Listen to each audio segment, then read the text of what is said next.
Aktivitas belajar di SD Negeri Impres Harapan Sentani Kabupaten Jayapura lumpuh akibat akses masuk sekolah di palang pemilik lahan. Akibatnya, ratusan siswa tidak dapat mengikuti proses belajar. Tak ada aktivitas belajar mengajar di SD Impres Harapan. Kondisi ini terjadi sejak akses masuk ke sekolah di palang oleh pemilik lahan 3 hari lalu.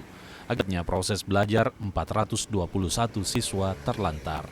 Pemilik lahan bilang lahan seluas 6.904 meter persegi di mana SD Impres Harapan berdiri memiliki sertifikat. Pemalangan dilakukan lantaran pemerintah Kabupaten Jayapura tidak kunjung menyelesaikan pembayaran selama hampir 40 tahun. Namun pemerintah tidak realisasi sampai hari ini. Kami tutup sampai dengan pemerintah bayar lokasi, sebab selama ini pemerintah gunakan lokasi kami kurang lebih sudah 40 tahun.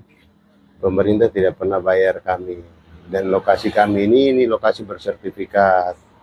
Terus selama ini pemerintah gunakan, yang bayar pajak itu saya, bayar pajak negara. Pihak sekolah bilang pemalangan akses masuk ke sekolah merugikan siswa, terlebih persiapan ujian bagi siswa kelas 6.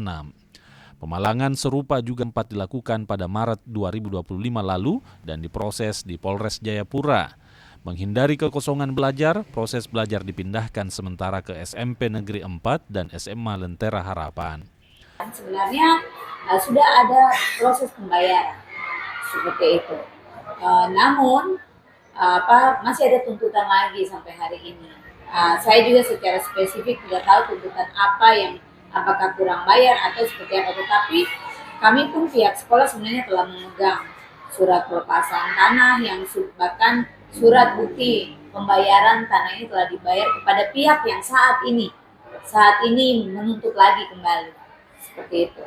Sudah ada surat bahkan hari Senin kemarin 13 April 2026 kami telah menyerahkan salinan surat tersebut kembali ke Polsek.